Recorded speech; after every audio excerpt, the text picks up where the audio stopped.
Oi, gente! Fala, pessoal. E Sejam aí? bem-vindos para mais um episódio. Pegue aí seu cafezinho, seu chazinho. A gente tá gravando isso de Não dia, é verdade, graças a Deus. no meio da Nossa última tarde. gravação foi de noite, tava com muito sono. Sim, é verdade. Difícil, gente, lidar com a rotina. Verdade. Quem sabe um dia fique só podcast. É verdade. Vitão trabalha em suas 1000 empresas e empregos. E você com as coisas. Minha casa tá um caos. Simplesmente, tá, gente? Mas tá tudo bem. Mas é isso. É isso, gente. Hoje eu propus uma ideia pro Vitor e ele disse que sim, tá? Topei, né? Topei. Eu tive a ideia de um tema, só que eu queria pegar ele de supetão, assim, sabe? Pra saber de verdade o que tá acontecendo na cabeça dele sobre esse assunto. É, porque a gente, normalmente, pessoal, a gente conversa antes, né? Vamos falar sobre isso, Sim. então vamos falar isso, pra gente chegar nisso no final e tal. Então, de agora vai ser freestyle. gente Eu combina não muito. sei o que a Camila vai falar. De modo geral, a gente combina uma introdução e onde a gente quer chegar, né? É, E eu tô pensei lascado. nisso. Não tá não, amorzinho. É um assunto que eu acho que você tem bastante autoridade pra falar. A gente foi no restaurante esses dias com uns amigos nossos e tal. E a gente tem o nosso amigo Rafinha e a Ju, eles estão grávidos de um menino. E eu perguntei pra Rafinha, e aí, qual que tá sendo o seu maior medo em relação à vinda do Dante? E ele me deu uma resposta que eu, assim, me pegou de surpresa. Ele falou assim, meu maior medo é criar um homem. É verdade. Eu tava longe, eu ouvi essa resposta, mas não entendi que se era essa a resposta mesmo. Meu Deus, eu fiquei assim, meu Deus, é verdade. E eu tenho uma resposta pra isso, mas eu queria muito que você, tipo assim, trouxesse a sua perspectiva sobre esse assunto, o que você pensa, o que você ora sobre isso. Porque vou fazer uma introdução minha, assim. Tá bom, enquanto você vai falando, E tô você vai pensando. pensando. Hoje, infelizmente, com a modernidade, a gente flexibilizou muito alguns critérios, assim, de homem, de conduta masculina e tudo mais. Coisas boas, né? A gente quebrou com muitos preconceitos, a gente né, trouxe essa equalização, né, essa equivalência, né, dentro dos papéis. Então, a mulher também está no trabalho no mercado de trabalho, a mulher também ocupa esse espaço de provisão para casa. Então, as coisas hoje são mais equivalentes, né, o papel da mulher e do homem. Porém, né, diante do Senhor, dos olhos do Senhor, a gente ocupa papéis diferentes, a gente tem funções diferentes na nossa casa, a gente tem plena consciência de que o nosso gênero, né, ele afeta diretamente o que a gente executa como educadores do nosso lar, dentro do nosso casamento e tudo mais. E hoje eu olho para muitos homens que estão na nossa idade também, 27, 30 anos, e que ainda têm pouquíssimo, como posso dizer? Pouquíssimo critérios de homem, assim. Tem pouquíssima força de trabalho, convicção, visão. São extremamente, assim, perdidos e irresponsáveis em coisas tão básicas. Não sabem gerenciar tempo, não sabem... Às vezes não tem nem vergonha na cara, sabe?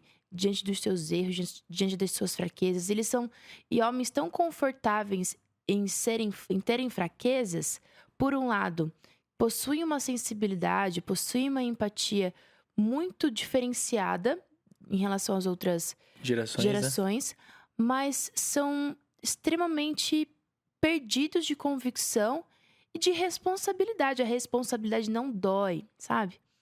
E isso é uma coisa que eu tenho muito em mente em relação aos meninos, né? Eu, como mãe, né, eu valorizo muito a inteligência, a criatividade, o amor, gentileza. Todo momento eu tô conversando com o Pedro, porque o Pedro, ele é um homem um menininho de muita convicção. Ele é mesmo. Ele tem esse calor, ele é bem colérico, né? Então, ele tem essa tendência para ser mais firme, para ser mais violento. Então, constantemente, né? Acho que é o meu maior sermão para ele. Eu preciso que você seja mais gentil e mais paciente. Só que ao mesmo tempo, né? Eu tento comunicar senso de força, de coragem, de convicção, né? E observando tudo isso, né? Já vou passar a palavra para você. Observando tudo isso, o que a gente tenta aplicar aqui em casa e a realidade dos homens de hoje, e eu vou falar assim, homens entre 25 e 30 anos, porque acho que, ou até mesmo 18, 30, vai. Mas sobre o quê? Questão de hombridade mesmo, assim, né? Eu acho que vai embora, a idade vai... É. Tem Porque- muita gente, porque tem eu acho muito que, cara assim, de 40 anos que... Não, realmente, acho que não existe uma idade limite, mas assim, meninos que continuam sendo menino, porque eu acho que você releva a meninice até ali os 17, Não, acho que mais. 18, 20, Acho que uns 20 e poucos dá pra relevar ainda. tá. Mas já deveria estar melhor, né? Vai, amor, bora. Acho que sim. Beleza. Vamos lá. Como criar um homem, né? Eu lembro que quando o Pedro nasceu, eu lembro de que aconteceram algumas coisas. Vamos relembrar disso. O Pedro nasceu, gente, e quem ficou no hospital foi a minha sogra. A gente tinha um cachorro na época e minha sogra não conseguia lidar com o cachorro, e aí a gente ficou a Camille ficou no hospital com a minha sogra e eu fiquei em casa, né? E a primeira fralda o primeiro cocô do Pedro Sim. foi minha sogra que fez e tal. E, tipo assim, tem até vídeo, foi um bagulho bizarro, assim. Sim. Graças a Deus não fui eu. Mas, eu me senti meio fugindo da minha responsabilidade aquele dia. E foi legal quando o Levi nasceu, que tava só nós dois, e foi nós dois até a gente ir embora. É verdade. Foi legal isso que restabelecemos isso. Mas aí, onde eu quero chegar? Eu lembro de que quando a gente estava na nossa casa já eram as primeiras noites do Pedro, eu lembro de pegar no colo de noite e você tava capotada. E de que eu peguei no colo e é muito fofinho recém-nascido, né? Porque você faz 2 chacoalhadinhos e já dorme, né? Eu lembro de ele tão pequenininho, assim, tão tal. E eu lembro que eu chorava, assim, chorava copiosamente, assim, ó. Com esse dilema. Tipo, o que eu vou fazer agora? Porque eu tô com um moleque na minha mão. O que eu vou fazer? O que eu vou ser? Como que eu vou ser? O que eu vou falar? E eu lembro que eu senti isso, eu fiquei preocupado, as coisas... Só que quando eu correr 2 anos agora, né? 3 anos depois, não é mais uma questão que eu fico tão assustado. Mas por quê? Aquele dia eu peguei essa situação, esse medo que eu tava tendo de ser pai, do que eu ia fazer, etc. E eu não sei se foi Deus ali ou se foi uma conclusão que eu tive com o Senhor, assim, era de que não era minha responsabilidade. Não, vou tentar mudar minha frase. Tá. O Pedro é minha responsabilidade. Mas eu também sou novo, eu também estou aprendendo e eu também, também tenho um pai que também me ensina, meio que uma coisa assim, que eu estava em processo de aprendizado. E aí, com o decorrer dos anos, eu tenho entendido de que eu preciso ensinar algumas coisas básicas pro Pedro. Então você está falando agora, que você ensina gentileza para ele. Tipo, basicamente. E eu obviamente, em alguns momentos, eu brigo com ele para que ele seja mais gentil. Sim. Não é porque às vezes ele me bate. Mas eu não gasto meu tempo com isso. Que você, não sei se você percebe, mas o que eu gasto tempo com ele? Em fazer ele dar umas loucuras. Sim. E, tipo, ele pular, ele Sim. correr, ele dar um desafio. Não, faz isso. Sei lá, Pedro, pula daqui, tipo, muito alto. E tipo, ele fica com medo de fazer e tal. E aí eu vejo, amor, que existe a diferença, obviamente, da mãe e do pai. A mãe tem um papel, o pai tem outro papel. Então, onde eu quero chegar? Tô chegando nesse final. De que eu hoje olho e a minha preocupação de criar um homem é de literalmente criar um homem, não um banana. Sim. Porque tem muita coisa que a gente aprende na vida. Por exemplo, vou dizer por mim. Meu pai, ele foi um pai muito presente. Nossa, eu lembro de que até em terapia, aos últimos tempos atrás, eu estava falando com ele e tal. E percebi... Com o terapeuta. Né? Não com teu pai. Isso. Percebi de que meu pai sempre foi presente. Meu pai sempre estava lá. Meu pai trabalhava embaixo de casa. A igreja era com meu pai e tal. E algumas coisas que eu via meu pai fazer me ensinam até hoje. Então, meu pai em relação ao trabalho, cara, nunca faltou nada. Uhum. Eu nunca vi o meu pai ficando de boa. Sim. Óbvio, ele descansa, tem os momentos dele, etc. Uhum. Mas sempre o trabalho fazendo. Na igreja também, sempre envolvido na igreja. Com minha mãe, obviamente, meu pai tem as suas falhas, que ele esquece as coisas. Mas ele sempre foi lá, sempre honrou, sempre deu presente, sempre fez as coisas. Então, algumas coisas básicas, eu presto atenção para que o Pedro veja no exemplo. Então, Sim. eu me esforço para que ele veja eu lavando a louça. Sim. Me esforço para que ele veja que eu estou trabalhando. Me esforço, até que às vezes é ruim ficar longe de casa, mas às vezes é até bom. Eu acho que eu li em algum lugar isso, alguém falou isso, sobre como que é bom a ausência do pai em alguns momentos. Porque o filho precisa saber que o pai está saindo de casa para fazer alguma coisa. Sim. Até essa, acho que não sei se era TikTok, sabe? Não lembro agora de cabeça. Mas como que a pandemia fez os pais ficarem em casa. E aí, quando o pai agora saiu de casa para voltar pro presencial, foi um choque. Sem que é algo normal. Sim. Algo que, óbvio que hoje a gente olha com olhos diferentes, a gente quer estar mais tempo com a família, etc. Sim. Mas enfim, vamos lá. O que eu quero chegar é de que o meu trabalho tem sido em fazer o Pedro ver em mim as atitudes de um homem de verdade. Sim. Então, trabalho, caráter, a questão também espiritual. Ele vê... Eu gostei muito de quando a gente chegou na Big Home, foi de que... Por mais que eu sempre criticava isso, tá? Eu sempre critiquei, e desculpa aí as tias do Kids, a galera dos Kids, eu sempre critiquei Por quê? muito quando não tinha o Kids desde o início do culto. Ah, tá. Eu criticava muito, eu achava um absurdo. Já que tem o Kids, cara, é desde o início do culto. E porque na Jardim é assim, acho que eu Sim, aprendi sim. assim. E aí, quando a gente chegou na meta, na época lá, o Pedro não tinha 2 anos ainda. E aí, na Big Home agora, É assim também. com o é Levi. assim, é a partir da palavra. Sim. Mas isso também tem os 2 anos do Levi, nesse caso. Mas, hoje eu oro com outros olhos. E agora, em 6 meses, a gente já vê o Pedro diferente na igreja. É verdade. Antes, ele não suportava ficar no louvor. Sim. Lembra que ele até ficava, tipo assim, muito alto, lembra? Sim. Agora, óbvio que ele quer brincar, ele Sim. fica correndo, mas teve uns dias atrás que ele ficou, não sei se você lembra, ele ficou de mão dada comigo no chão, assim. Ele ficou de Legal, pezinho não lembro. e eu fiquei segurando as mãozinhas. Ele ficou, tipo, com as mãozinhas levantadas, assim, sabe? E segurando assim, eu fiquei, tipo, Legal. eu, o microfone longe, balançando ele, assim. E ali eu vejo que ele tem olhado e visto o exemplo. Então, por exemplo, quando chegar o dia de eu ministrar, quero que ele veja. Verdade. O dia Especial. que pregar, quero que ele veja. Sim. Você também. Então, hoje a resposta como criar um homem. Sendo um homem e dando exemplo para que ele veja como ser. Porque eu posso falar, dar 1000 sermões para ele, Sim. mas se minha vida não for isso, ele não vai aprender nunca.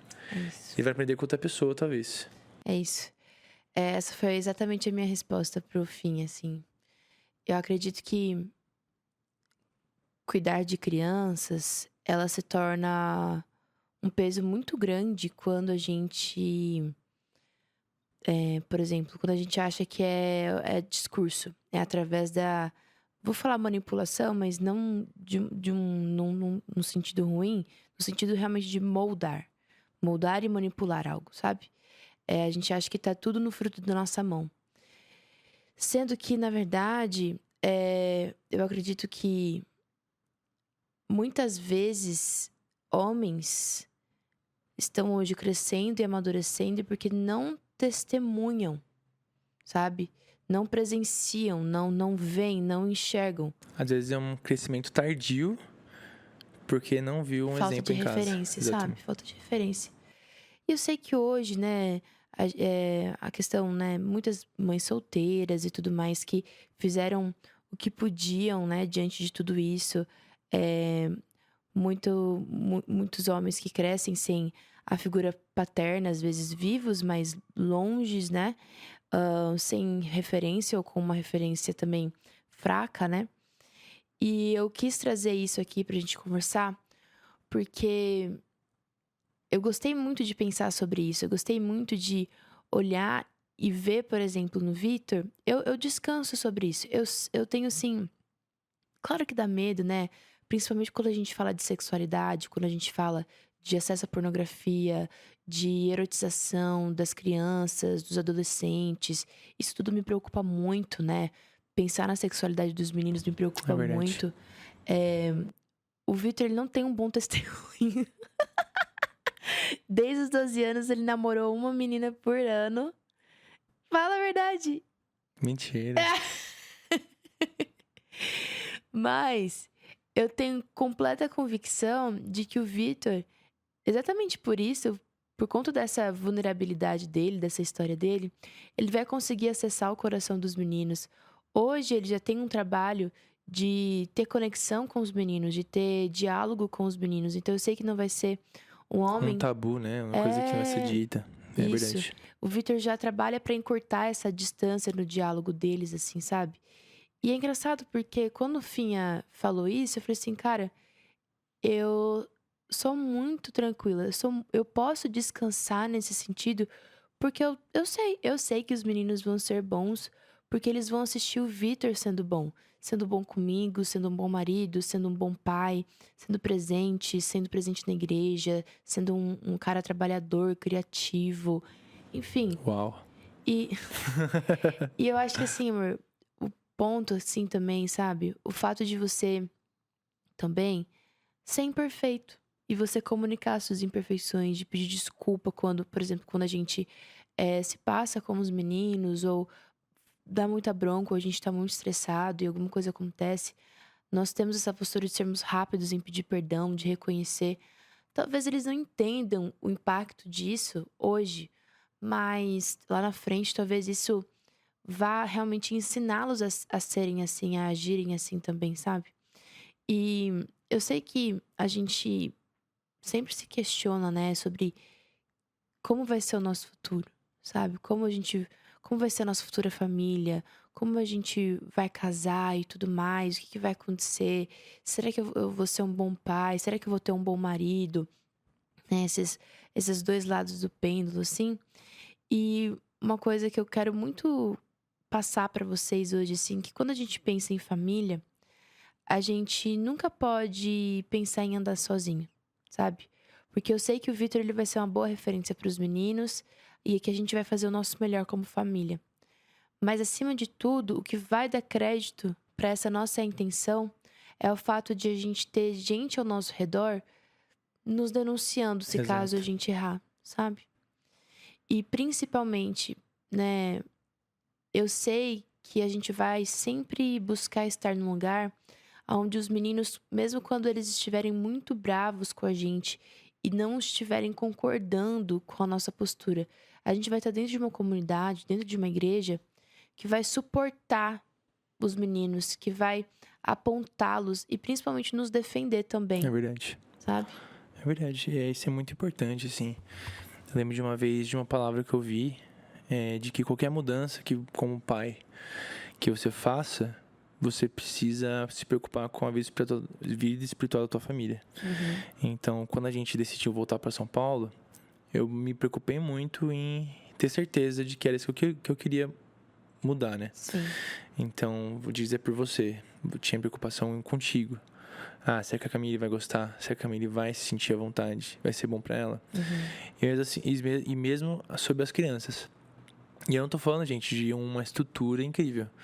Eu tô falando de um cuidado espiritual. Sim. E foi muito legal, gente. Ano passado ali, a gente tinha recém-chego. E, sei lá, acho que final do ano, ou início desse ano, sei lá, 2, 3 meses depois que a gente chegou. Uhum. Um dia eu acordei meio mal, assim, de estômago. E aí eu falei, né, pra Camille, falei pro Pedro, assim, falei, nossa, papai tá doente, papai tá mal. Uhum. E aí ele chegou e ele botou a mão no meu ombro, assim, né? Uhum. E ele começou, Jesus. Aí começou a enrolar as palavras. A fala dele não é muito boa. E. Amém. E viu assim, tá melhor, papai? É verdade. Nossa, gente, aquele momento, o meu olho, assim, ó, eu me segurei pra não chorar, pra ele não se assustar, assim. Sim. E aí, por que eu tô dizendo isso? Porque essa oração por cura não foi o que a gente ensinou ele. Né?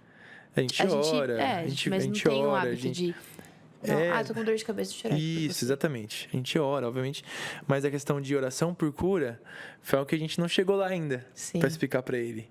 E a igreja explicou. sim, E explicou ao ponto dele aplicar em casa. E na cabecinha dele, obviamente que a gente sabe que Jesus cura e sim, realmente cura, mas na cabecinha dele isso acontece a qualquer momento que ele queira. sim, Que ele queira orar, assim, sabe? sim, Então a gente sempre zoa, a pessoa também vai lá, ora pela vovó, ora por sim, tal, às vezes ele vai, às vezes ele não vai. sim, Mas é isso que eu achei legal, porque a preocupação com um lugar saudável também é uma responsabilidade do homem sim, e importante para que a família seja alicerçada nisso também. sim, sim. E eu acredito que a gente precisa pensar em boas referências em todos os âmbitos, assim, sabe? Quando a gente pensa família, quando a gente pensa casamento, quando a gente sonha sobre isso, sabe? É muito importante a gente estar dentro de ambientes e gerarmos ambientes de boa referência. Então, realmente parar pra pensar que, por exemplo, se um dia a gente tiver uma filha menina, ou, por exemplo, eu tenho certeza que se os meninos, né, quando eles casarem, as meninas que eles casarem, né, essas mulheres, elas tiverem boas referências de mulheres ao redor delas, certamente elas serão boas mulheres, sabe? Eu vejo isso porque eu sou testemunho disso, sabe? Então, ter tido uma vida rodeada de mulheres fortes, de mulheres tementes a Deus, de mulheres sensíveis, de mulheres eh, completamente rendidas ao Senhor, realmente sempre impactou diretamente na minha conduta. Testemunhar disso, testemunhar da vida dessas pessoas, impactou diretamente no meu comportamento. Isso me educou, isso me apontou para um desenvolvimento de vida espiritual, de comportamento, de conduta, de visão de mundo. E, e é interessante pensar que a responsabilidade de construir família, de construir, educar filhos, de construir casamento, ela começa na gente, mas ela continua, ela tem vários outros pontos de apoio, de suporte, sabe? E, e é por isso que, assim, eu acredito que a gente precisa ser muito sábios, ter muita consciência, assim, da nossa conduta dentro de casa, sobre como que a gente tem se portado diante dos olhos dos nossos filhos, não sobre o nosso discurso, porque o discurso ele é vazio se ele não tem testemunho. Se a gente tá aqui só falando, não, você tem que ser mais gentil, mas você não é mais gentil, tipo, a criança ela não vai reproduzir o discurso, ela vai reproduzir o que ela testemunha, o que ela enxerga, o que ela vê, o que ela assiste. E da mesma maneira também escolher uma boa comunidade pra gente estar dentro, pra gente se inserir. Uma comunidade perfeita? Não, Não existe. não existe, né? E outro ponto, né, que eu queria também apontar para essa conversa de hoje. A gente estava num retiro, né, esses dias, e algo que ficou muito assim, toda hora esse assunto ressurgia, né, nas palavras, sobre fidelidade, sobre permanecer, né? E eu acredito que essa cultura que se instalou na nossa geração, de ficar mudando de igreja toda hora, ela é na verdade, assim, ela é disfuncional, porém necessária muitas vezes, mas ela não é uma solução. Muitas vezes a gente se acostuma ou a gente coloca uma régua tão alta em relação a isso. Que às vezes nem vai existir algo para suprir. Exatamente. E a gente só vai aqui, ó, vivendo a nossa vida, não tendo ninguém pra nos denunciar, não tendo ninguém pra cuidar da gente e nem dos nossos filhos, sabe? E, claro, né, a gente em quantos anos aí? 4, 5 e meio, 6 anos. 6 anos de casado. A gente já mudou de igreja 3 Duas vezes. vezes, né? 3 vezes? Uma igreja. A gente passou por 3 igrejas, É. né? Não que a gente goste disso, mas foi o que aconteceu. Sim, é exatamente esse o ponto. De nenhuma dessas igrejas a gente saiu, tipo assim, ai, não gosto mais dessa igreja, Ah, é verdade. Não sabe? mesmo. Ai, não gosto mais dessa igreja, é, ou fizeram algo assim e eu vou descartar essa igreja.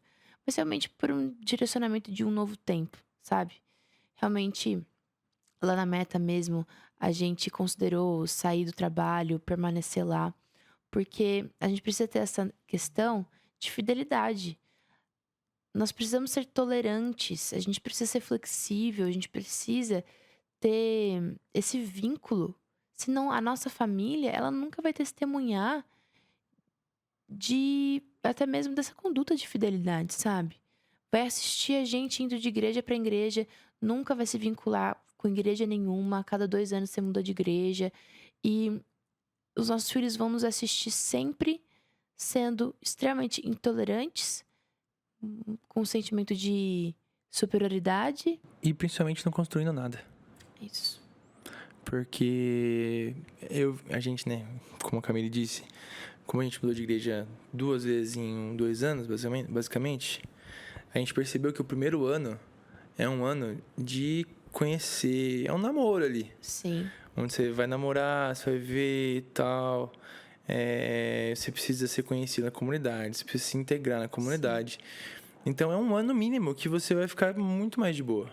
E aí, com o decorrer dos anos, as coisas vão acontecendo, você vai criando vínculos, vai criando relacionamentos, e aí vai. Então, essa troca, acho que foi a coisa que eu mais fiquei triste, assim, quando a gente bateu o martelo que a gente ia ter que voltar para São Paulo.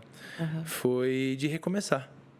Por mais que hoje o óleo foi bom e a gente tá amando, assim, tem sido muito bom para nós, mas recomeçar esse processo de conhecer as pessoas novamente, se provar de novo, é cansativo. Sim. E é ruim porque é como se fosse uma... Por mais que eu olhe para trás e veja o quão foi bom, quão foi necessário, mas a impressão que eu tenho é que a gente volta para uma estaca zero. Sim. E acho que esse é o ponto que eu quero te ajudar a corroborar o que você está falando. Sim. De que ficar trocando é ruim. É ruim. Com certeza. E isso afeta a nossa dinâmica de família, a nossa dinâmica de casamento também. E é muito difícil você conseguir pensar família sem pensar igreja junto, entende? E eu acredito que homens fracos, eles estão cada vez mais presentes na nossa comunidade, ao nosso redor, porque existe essa cultura de falta de referência, sabe? Não cria-se referência, não cria-se nem sequer o essa pegada de ouvir, sabe? Ah, mas eu tô na igreja há 7 anos e tal. Tá, mas vamos avaliar essa jornada? Você de fato ouve aquilo que é denunciado, né, para você diante dos seus olhos? Você leva em consideração os pontos que as pessoas trazem para você? Ou você só levanta uma defensiva e não aceita crescer? Ou se justifica, se passa pano, fica se explicando e não muda? Ou você pega e fica mudando de igreja em igreja e, meu Deus, não há igreja suficiente boa pra mim. Cara, então, ora, eu sempre tive essa perspectiva, assim, de que se Deus permitiu que eu estivesse nessa igreja, que eu estivesse nessa casa, e eu tô discordando de tantas coisas, é porque ou eu preciso orar, ou eu estou errada, ou eu preciso fazer parte de uma solução, sabe?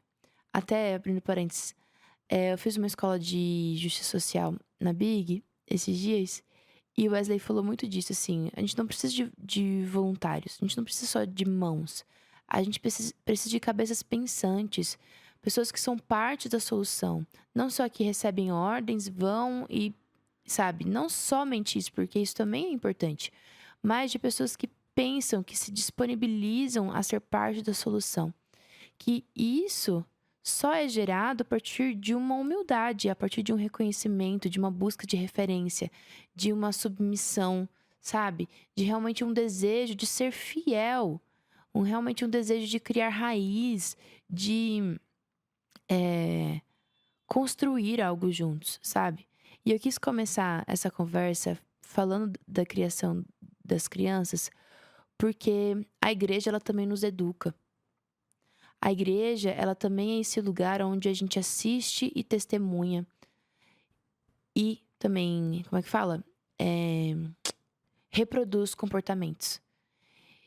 E a gente precisa ter esse olhar crítico sobre isso, sabe? A gente precisa buscar referências, buscar pessoas que a gente admira. Fala.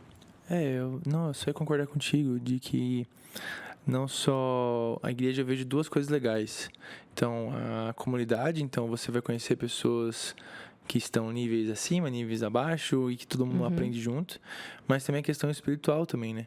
Que às vezes não. Sim, Deus, ele vai ensinar a gente como ser pais, mães e até ensinar a comunidade, assim, em si, em relação a isso tudo. É isso. E eu acredito que a gente não leva em consideração da maneira que a gente deveria levar a comunidade, sabe? A gente não dá tanto valor para o tanto que a gente pode aprender com a comunidade, com as pessoas ao nosso redor, com quem é, com quem nos lidera, com quem tá na nossa vida. A gente só procura os defeitos, a gente só procura por aquilo que a gente gostaria que mudasse, por aquilo que a gente gostaria que fosse diferente, mas a gente tem tão pouca humildade para buscar o que a gente pode aprender com essas pessoas, Exato. sabe? Ah, mas nossa, os meus pastores são tão antigos, eles são tão velhos, sei lá, são idosos, são extremamente conservadores, eles não entendem muitas coisas. Mas, cara, eu tenho certeza que eles vão ter algo pra escorrer na sua vida, sabe? Exato. Uma coisa legal de ser dita é que quando a primeira vez que eu pensei em sair do jardim, não foi por desavença ou por não concordar com algo, foi porque eu sentia o tempo realmente acabando, assim. E enquanto isso, acho que se passaram, sei lá, 5 anos, desde o meu primeiro pensamento, assim. E isso me mostra que, na verdade, a gente precisa permanecer. Mesmo quando a gente tá insatisfeito ou pensando que algo está acabando, Sim. cara, tem que ter muita certeza para fazer uma movimentação dessa. Porque afeta todo mundo, afeta tudo. Sim. Então, a gente precisa realmente estar atento e permanecer. E é o que você falou, a fidelidade. Então, a gente precisa criar laços com pessoas também. A nossa liderança precisa olhar pra gente e ver amigos, pessoas, amigos, vamos dizer, trabalhadores, Sim. assim, que estão aí arregaçando as mangas para trabalhar, construir, homens e mulheres. A gente está falando muito sobre hombridade nesse episódio.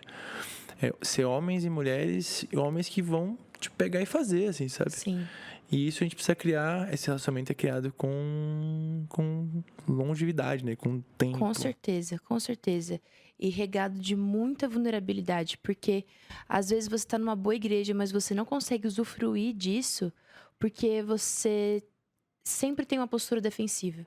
Exato. A todo momento, né, mesmo nos rolês, mesmo em conversas informais, você a todo momento tá na defensiva, você se verdade. defende, você não escuta de coisas básicas, de coisas simples, você não consegue concordar com a pessoa diferente, ou falar assim, nossa, tô aprendendo com você.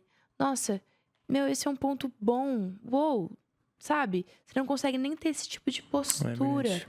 Meu, você deixa de aprender, você deixa de usufruir dessa riqueza que é o corpo, que é a comunidade. E, sabe, o Senhor me chamou para um ministério profético. Então, o Senhor, às vezes, me mostra umas coisas, me leva a identificar, até mesmo me incomoda muitas coisas. Não para que eu venha e só como se fosse uma grande justiceira. Assim, nossa, essa igreja tá errando nisso aqui. O que tá acontecendo? Isso aqui é um absurdo. Mas que eu possa dobrar os meus joelhos e me compadecer dessa dor. E sentir essa dor. E também lamentar por essa dor. Lamentar pelas falhas dessa igreja, sabe? E às vezes a gente só quer denunciar, cancelar, né? Meu Deus, a gente só quer cancelar, cancelar, cancelar. E a gente deixa de usufruir e de testemunhar dos bons frutos que algumas casas têm, sabe?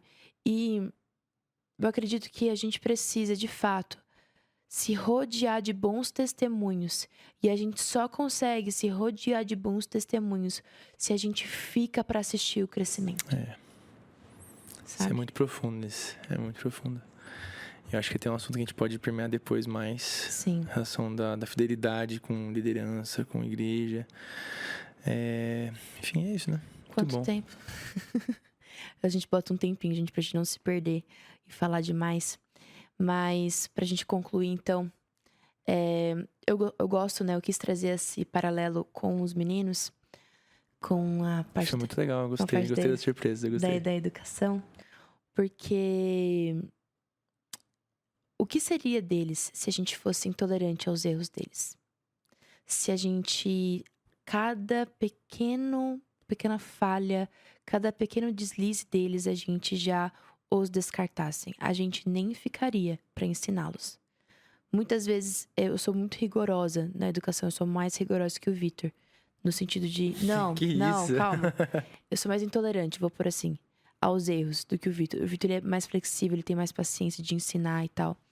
E muitas vezes o Vitor fala assim, amor, Pedro só tem 3 anos. Ele só existe há 3 anos. E Às vezes fala, meu, é uma criança. é uma criança, sabe? E a gente precisa ter essa inteligência emocional, sabe? De considerar que estamos todos aprendendo, estamos todos construindo e entendendo as coisas. Enquanto você lê o Evangelho, você vê os apóstolos crescendo e amadurecendo durante a jornada, sabe? Você vê Paulo confrontando Pedro diante de alguns erros de Pedro. Tipo assim, eles juntos, sabe? Crescendo juntos e permanecendo uns com os outros. Então, assim, nós precisamos aplicar isso na nossa vida para que os nossos filhos, para que nós mesmos estarmos rodeados de bons testemunhos. Bons exemplos. Meu Deus. Cura, Engasguei. Senhor. Eu acho que finalizando é isso, assim, né? A gente tá falando sobre exemplo. Sim. Então a gente sendo exemplo em casa, pros filhos, pra esposa, marido, amigos, pais também. E na Sim. igreja também a gente sai rodeado de bons exemplos e também sermos exemplos. Sim. Eu acho que nisso aí a gente consegue ver um ecossistema de Sim. exemplos bons e trabalhar para algo para pessoas melhores, né? Sim. É isso. E é isso, gente. O que vocês pensam sobre isso? Como que vocês têm vivido essa realidade de testemunhos ao redor de vocês? Principalmente em relação à igreja, né? Fez sentido pra vocês? Conta pra gente aqui nos comentários também. Não esquece de seguir a gente lá no Senhor Sarah Bember. Isso, se inscrever aqui no canal do YouTube também. Isso. E é no isso. Spotify, e é isso. Até o próximo episódio. Até, gente. Beijo. Um beijo, tchau!